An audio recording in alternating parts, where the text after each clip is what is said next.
आज atomic habits की एक और इंटरेस्टिंग चीज़ के बारे में हम बात करेंगे। इस चैप्टर में जो मैंने पढ़ी, जो मुझे बहुत पसंद आई।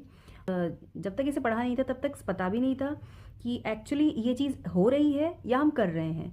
तो द थिंग इज़ कि हम ये सोचते हैं कि हैबिट चेंज करने के लिए या किसी बिहेवियर चेंज के लिए हमें हमेशा किसी स्ट्रैटेजी की ज़रूरत होती है, जो कि इसमें ऑफकोर्स है। But her bar it's not necessary कि किसी विल पावर और किसी मोटिवेशन की ज़रूरत हो हैबिट को चेंज करने के लिए, बिहेवियर को चेंज करने के लिए। कभी कभी जो हमारा एनवायरनमेंट है वो बहुत इंपॉर्टेंट रोल प्ले करता है।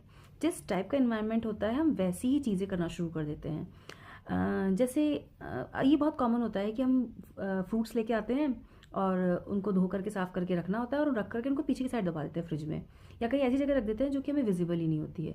अब होता ये है कि फ्रूट्स तो लेके आ गए, हम खाने भी हैं हमें, लेकिन वो जब तक हमारी आंखों के सामने नहीं आएंगे हम उन्हें खाएंगे कैसे? उनको इस तरीके से रख दिया है कि उनका दिखना भी बहुत मुश्किल है। अब फ्रूट्स खाना तो बहुत दूर की बात है, वो दिखना भी मुश्किल है। तो ये द थिंग इज़ कि आपके जो क्यूज़ हैं जिससे आपकी हैबिट फॉर्म होगी, जिससे आपकी हैबिट ट्रिगर होगी, आपको वो काम करने की जो इच्छा होगी, उस काम को करने के लिए जो ट्रिगर है वो ही जब आपके सामने नहीं है, वो ही विजिबल नहीं है, then of course it's quite difficult to continue with the same habit.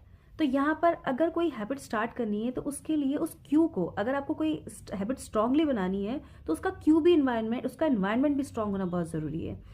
यहाँ पे कहने का मतलब ये है कि अगर आपके जो फ्रूट्स हैं वो आपने धो करके ला करके डाइनिंग टेबल के बड़े से बिग बाउल में रख लिए और वो आपको दिख रहे हैं, क्लियरली विजिबल हैं, तो ऑफ कोर्स प्रोबेबिलिटी ये बन जाती है कि आते जाते आप कभी ना कभी उन फ्रूट्स में से उठा के कुछ ना कुछ